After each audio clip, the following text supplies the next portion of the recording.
Hi, and welcome to day 7. I'm delighted that some of you are still with me, and let's try and support others to continue on these 20 days.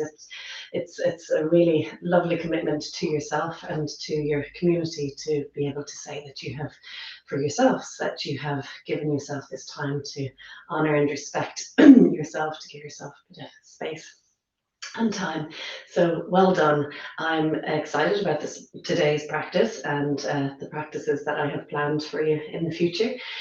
Today we're going to work on the hips. So they're movements for the hips mostly, rather than yoga postures or anything like that. So I'm trying to make these practices as much about giving ourselves a well-being, in our awareness of how we're working ourselves every day. So these movements today are going to involve a chair just for the first few moments. And if you don't have a chair, maybe a bench and a wall even will do, or a couch, wherever you are in your space. Okay, so let us begin. We're not sitting on the chair, of course. We're going to start with the reason I'm choosing a chair is we want a low-ish base, so we don't want to be with the hands up here. If you can, you're trying to get the wrists underneath the shoulders into a straight line, so you can come forward or back like this, and then walking the feet back until you can get that a nice old stretch through the spine, so lengthening between the shoulders and the hips, and a stretch between, in a little lengthening activation through the backs of the legs. And we're going to take that a little further then and begin to push your hips beyond your heels. So you're going to really feel that.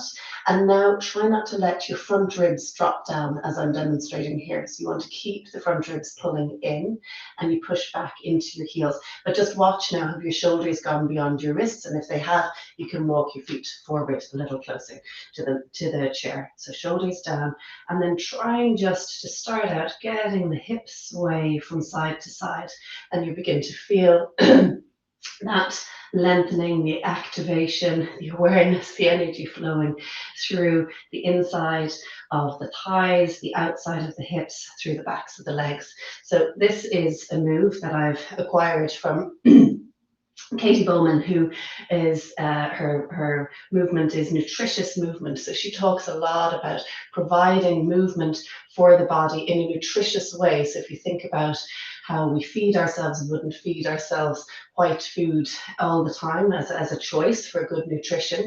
Instead, we would shake it all up and add all of the colors of the rainbow to our nutrition. It's the same with movement. So if we find ourselves sitting all day long, it's like the white food. If we find ourselves in exactly the same posture for most of the day, we're not giving ourselves enough nutrition for our body. So it's a nice thought at the beginning of your day. You can hang out on one side there, come back to the center, hang out on the other side. No neck strain here as you do it. I really like these movements. I like to be able to do them around the house. You can place your hands on your kitchen countertop as your porridge is bubbling up for yourself. Whatever time you can, if you're at a desk at home, you can stand up while you're on calls, and have a little wiggle from side to side. She recommends we do this for 10 minutes at least a day. Well done. Okay, from here we're going to bend our knees and slowly take our hands onto our hips. Stay looking down, pushing into your feet strongly and easing yourself up. Let's bend the knees now and just have a little consideration of our pelvis. So I like to place one hand at my tailbone, the other hand just beneath my belly button around my pubic bones, and gently just tuck the pelvis forward and back, pushing into the feet strongly. Well done. And just feeling that movement of the pelvis forward and back, pressing through the feet, and really getting that pelvis moving well for yourself. Well done. Of course, when we're working into hip mobility and flexibility, we're also providing stability to the hips, and we're offering our spine more support.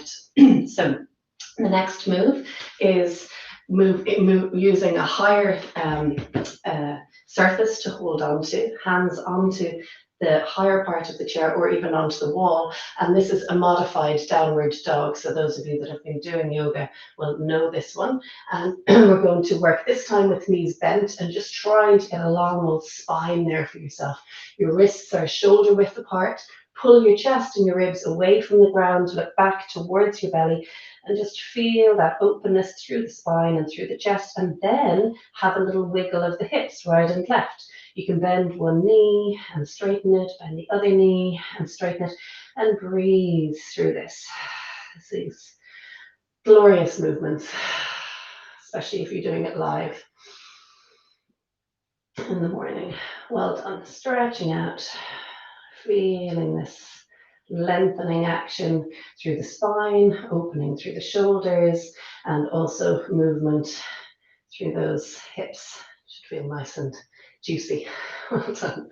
Okay, pushing into the feet and into the surface with your hands. Look forward. Take your time and slowly, slowly, slowly walk yourself up. If you think about that seated position, this is the crease of the hip as you sit.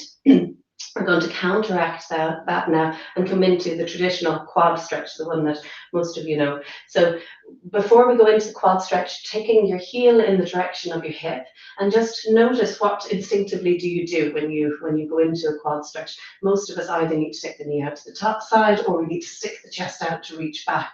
Try to just feel what's the length of your quad naturally, and then reach, bend the knee and reach down. And if we were in a yoga class, we'd offer you a belt or a strap to help you with this length. So just see if you can reach down comfortably, and when you have reached your foot, then try to get your ribs in. Try not to cause any lower back pain. Keep your sit bones down and work your knees together. And then gently bend the standing leg and straighten it. Bend the standing leg and straighten it. And then working the heel closer to your bum, you can bend your elbow and breathe there. Those of you that want to work a little further, you can, but try not to let the knees stick out or the ribs stick out, and watching the neck. Well done. Good, and slowly release. And then we do this to the other side. Just take your time, measure how the arm length and the quad length match or not. So trying again to pull those ribs in, to keep your sit bones down and your knee in. Good, take your time. You can bend that elbow and bend and straighten the standing leg, breathing through it. In and out of the nostrils. Have a little smile to yourself. If you feel comfortable here and your heel is working into your bum, you can work the knee back a little further, but no strain in any other part of the body, especially in the neck and in the face. Good. And slowly release.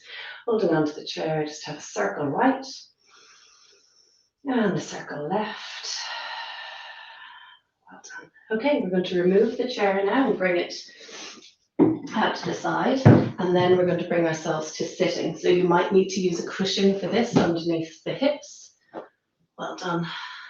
And taking the soles of the feet together. Okay.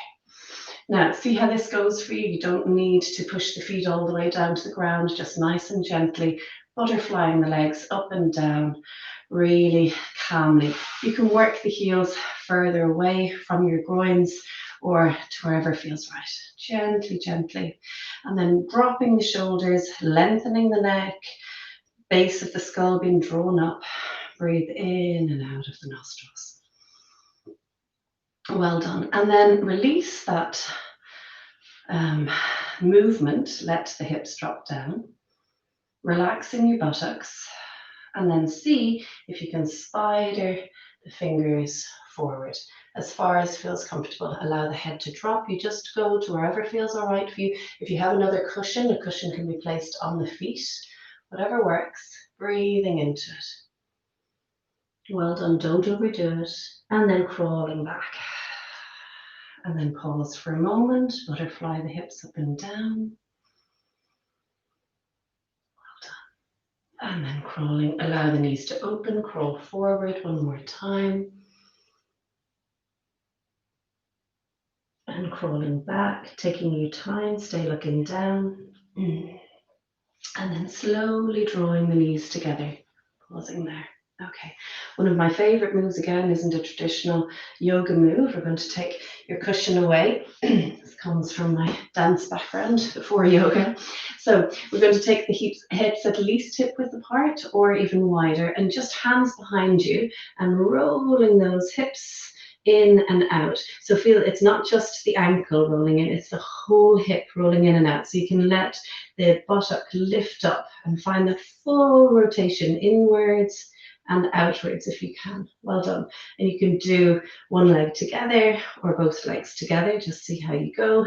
Your hips aren't, or your buttock doesn't lift off the ground when you do both legs together. So rolling in and back, full movement in and out. Well done. A little bend in the knees to help you with this. Take your time. Again, no shoulder or neck strain. Push down into the hands. Breathing through it. Well done. One more on each side or both together. Well done. Good. And then we're going to take the feet onto the mat or onto the ground. And keeping the hands behind you, you can turn the fingers out if they're feeling tired. See if you can take one foot onto the thigh there. So this is the traditional glute stretch, and just breathing into that, but let's just make it a little wigglier. Yeah, so lifting your bum up and down, breathing into it. And then from here, we're going to see if you can walk the hands forward a little and maybe scoot your buttock towards your heel, or scoot your heel towards your buttock again, whatever works. And just breathe into that. Well done. You can work your thigh forward and your knee forward. Lovely. And then take your time to scoot your hips back, stretching that leg out, rolling in. Give it a good old hug for yourself here. Keep nice and long. And it's nice to take a twist here. So holding on to the shin with the elbow crease, twist all the way over that leg. Keep your shoulder dropping, your neck long. Good. And then moving the head to look in front. Unravel the twist and stretch the legs out. Good. Bending the knees, feet on the mat. Opposite leg lifts up, weight is onto the hands, and just a gentle rock right and left. Enjoying these movements here. Have a little smile to yourself. Breathe through it.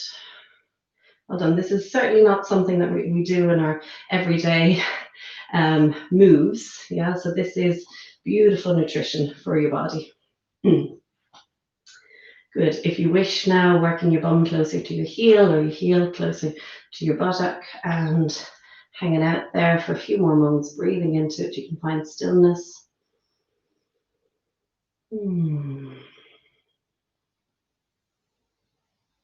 And scooting back, bum and heel, straighten out that leg, and you can cross the opposite leg over the foot or keep it on the mat, and then twisting around, shoulders dropping. Good. Feel that knee pulling in towards the chest as you then try to clear the chest beyond the thigh. Shoulders are dropping, neck is uncreased. Straighten the front leg. Move the head to look in front. Hold on, unravel the twist. Beautiful, stretching the legs out, give them a good old shake. Roll the shoulders. So I think your hips will feel more alive and vibrant after those moves, and they're just nice tips, nice pointers and reminders to keep that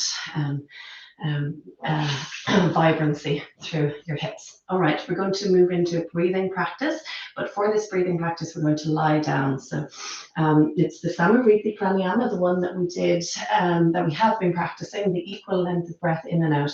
If you have two cushions, you might like to take them now, and they're going to be supports for your thighs and knees. If you haven't seen this position before, just have a look. I'm going into Supta Baddha Konasana. So it's lying down, butterfly pose. My soles of feet are together, my knees are wide, and I'm coming to lie down, and I'm using the cushions to support my thighs.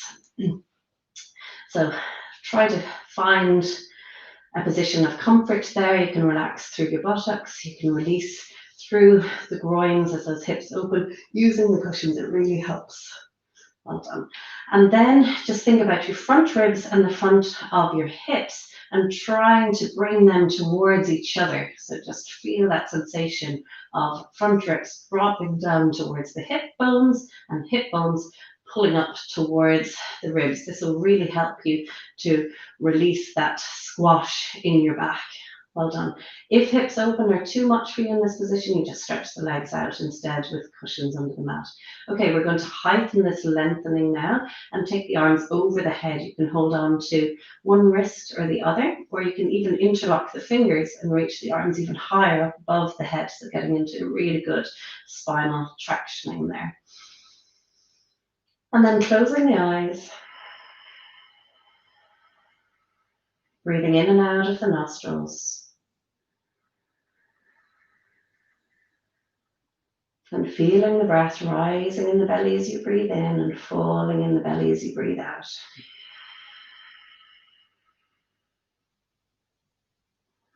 Remember, this breath work that we do as a breathing practice is different to the breath that we use when we're working through the movements or the postures. This is a focused breathing practice. Inhaling through the nose, big, full and round belly, breathing in and breathing all the way out. We're going to try 3 more rounds of that. I'm going to move to upright, but you stay where you are. Continue to breathe in and out of the nostrils. Trying to see if you can get an equal length of breath in and out.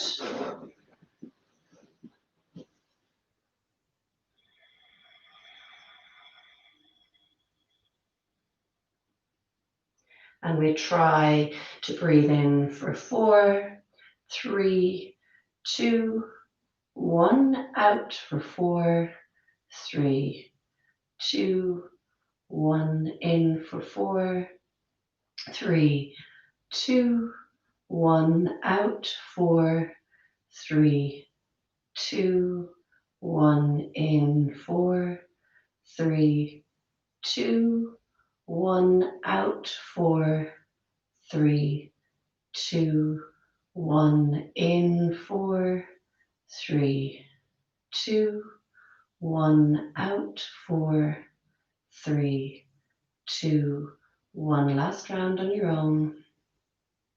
Equal length in and out.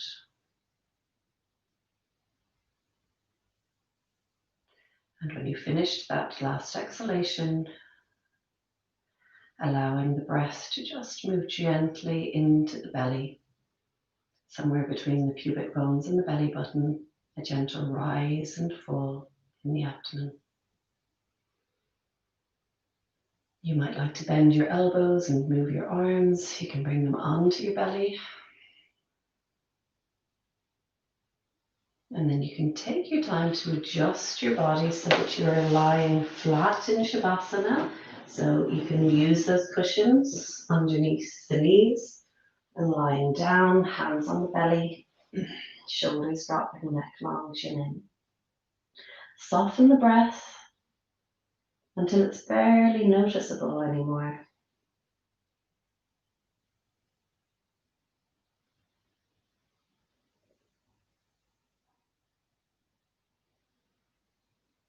Allow the physical body to become heavy,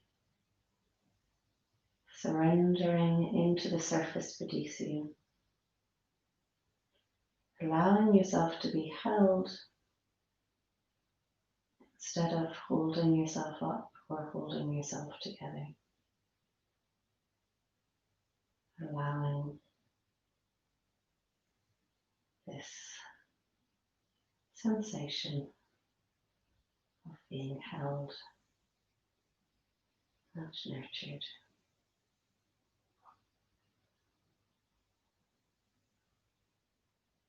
Nothing to do. Nowhere to go. A few more rounds of breath.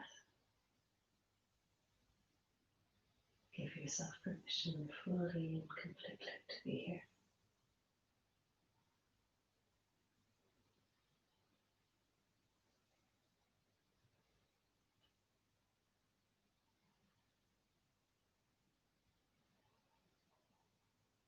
Take a long breath out through the nose, emptying the lungs.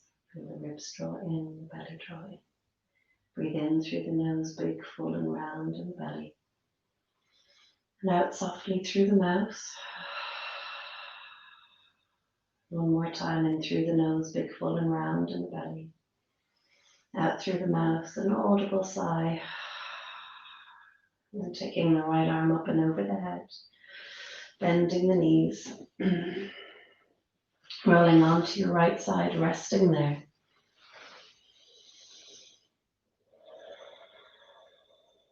And pushing into your left hand and slowly, slowly crawling yourself up to sitting. You can sit up on your cushion. Taking your time. Placing one hand on your heart center. Dropping the shoulders. And acknowledging from your heart center all that is good in your life, all that you are grateful for, and naming 3 gratitudes at this moment in your life. Acknowledging 3 gratitudes. And we take the other hand to our heart with respect, kindness, and love. We offer generously from our hearts, beyond our hearts, to anyone else in your life, in your world, that you need to generously offer this meditation, this devotion, this offering to. Come back into our heart centers and we bow to ourselves once again with respect and kindness. Namaste. Thank you. Enjoy the movement in your hips for the rest of the day, and tomorrow we're working on legs, so if you can get a pair of tights or a yoga belt if you have it, that would be great. Thanks a million.